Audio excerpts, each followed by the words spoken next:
Hey everyone, thanks for joining this afternoon here. This is the 20th of December, 2019. We are 5 days away from Christmas.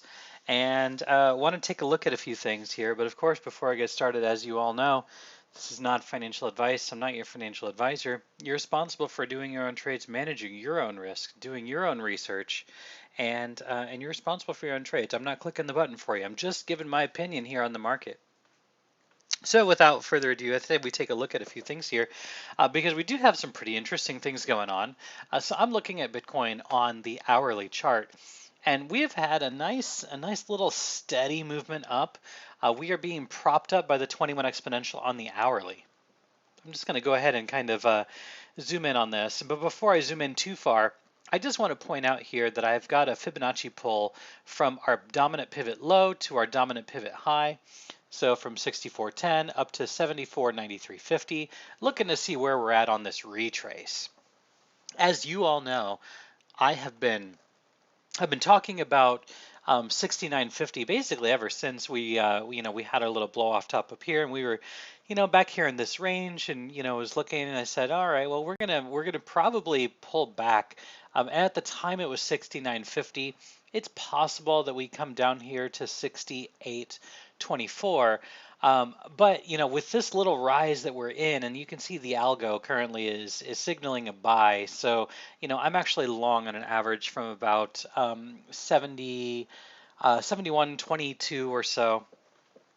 My first buy was back here, and that was about 71.20. Then I added a little bit to my position over here, just a little bit. I only added maybe 10% to my position back here. So I've got a decent long position here that I was able to get. I averaged up a little bit, which that's okay because the trend is telling me that we're going to get a little bit more upside.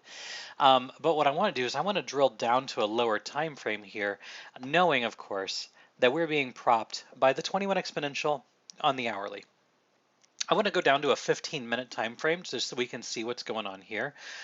We have had several opportunities at the 100 exponential, coming all the way back here to 3:30 in the morning. So basically all day today, the 100 exponential and the 55 exponential, the green 55 and the cyan 100, these have been great areas to enter. And as of recent, just take a look at this. We had wick, wick, wick, wick, and then we pushed up, wick, wick, and we're just pushing up. And this is where the algo is basically saying, like, all right, you know what, we're likely going to be seeing some movement to the upside. Taking a look at our stochastics here, keep in mind this green is the 15-minute, so we could get a little bit of a pullback. But we've got the 3 hour, which is just starting to curl back up. The 2 hour started curling all the way back here. If we take a look at the 2 hour, way back here is when this started to curl, when Bitcoin was down below 7,100. We have lots of absorption in the market down here. So my opinion, I'm going to go ahead and zoom out here just a little bit. I'm going to plug my headset in so it doesn't die on you guys. My opinion here, I'm going to zoom out again. We are trading above this level, which is at about 71.70, 71.50 to 71.70. This is a great area that I would expect there to be some absorption. So I wouldn't expect us to close below 71.50. There's lots of good buys that are happening in this area as of recent. Of course, we've got these two these two 15-minute candles, which attempted to push down and closed higher. Next candle attempted to push down, closed higher. So I would say if we do see a move below 7,200, we could see a push down to about 7,160. But I would be very interested in buying there if you haven't already. I say buying up here at 7,200. There is a little bit of risk to that. But nonetheless, based on what I can see here, it could be that this 382 is as far down as we go. Now, if we break 71.50, then I do think that we do come back down to this 69.50 level that I've been talking about. It's very possible that we come down to that level. But if we don't, of course, I'm going to be looking for 7,500, especially on a break of about 72.50. So 7238 is our 236, and we have been ranging in here basically ever since we popped off back here. We've been ranging between the 382 and the 236. So on one hand, you could say, okay, well, I'm going to short up here in this particular level. I'm going to short at 7225 if we get there. And then of course you would open up longs down here at the 382.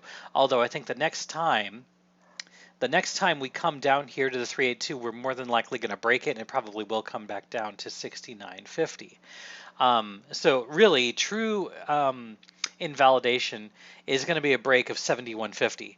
71.40, 71.50, that level is going to be pretty important short term, because as you can see, and I don't know many people that actually pay too much attention to this, this 200 simple moving average here on the 15-minute time frame. You can see once we broke through that, it was support, support, support, support. 4 times we had support here, and then we had this massive movement up. Now that we have had an expansionary phase and we've had time for these moving averages to reset, especially the longer term moving averages, this 200 simple moving average is getting really close to the 100 exponential. If this is going to reject, then I'd say we're going to come down pretty quick here. But if we're going to remain bullish, and all 4 of these important moving averages are going to remain bullish, and again we're talking about a 15-minute time frame here, then we need to move up pretty quick, because this 100 exponential, in order for it to stay above the 200 simple moving average, we really have to see some upwards movement. And everybody's talking about Tether being printed, and myself included. There was several, tens of millions of dollars of Tether that just got printed just a few hours ago, and I haven't actually tracked it recently, but the previous Tether prints have been sent to the Binance exchange. So I'm also keeping a very close eye on Binance, because I do think that is where a lot of the liquidity is. If you look at very short time frame charts, the Binance chart looks pretty good. BitMEX, if you look at like a minute chart or something like that, there's a lot of sideways. But if you look at Binance, there's actually some decent movement there, so some decent liquidity in Binance right now. Nonetheless, I do think we will go up. I do think we will make a move to the upside, but I think that it will get rejected. So I'm going to be very careful, because we are approaching a cluster here. An important cluster is going to be 72.60 down to 72.25. This level here, this is going to be important for us to break through. But I do think that we're going to try and penetrate through it. Likely we will get a rejection at 73.40 if we get up that high. But really, and for an upside target, if we don't go down to 69.50, more than likely we will go to 77.50 if we do see that push up. Now, what that's going to allow us to do on, say, a 12-hour time frame, and let's not say 12-hour, let's say 3-hour, on a 3-hour time frame. So we had a movement up here. Then we're talking about a potential move up here to the 77.50. Decent chance for some significant bearish divergence. Okay, so keeping an eye on this 12-hour. We have a 12-hour that capped off here at 44.3. Currently it's at 40.6. We could get some serious bearish divergence on this. So again, we're gonna have to wait and see how this all plays out. But also on this 2-hour, let me get back down here. Okay, so the 2-hour, this capped off at about 68.7. We'll call it 70, and right now it's only sitting here at about 55.8. So if we get an explosion or an expansion to the upside, and if it happens very fast and we get a rejection, then this stochastic is going to print some significant bearish divergence. The 3-hour has potential for bearish divergence. The 12-hour, I take back what I said about the 12-hour. It's just sitting out here hanging out too long. So I'm not going to pay any attention to the 12-hour for any kind of divergence. But definitely the 2-hour, the 3-hour, and likely the 1-hour as well. If I pop down to the 1-hour, likely that will also be potentially, let's just see what this looks like. So we had the top there. Yeah, we could have some pretty significant bearish divergence on the hourly as well. So I'm keeping an eye on all of these things.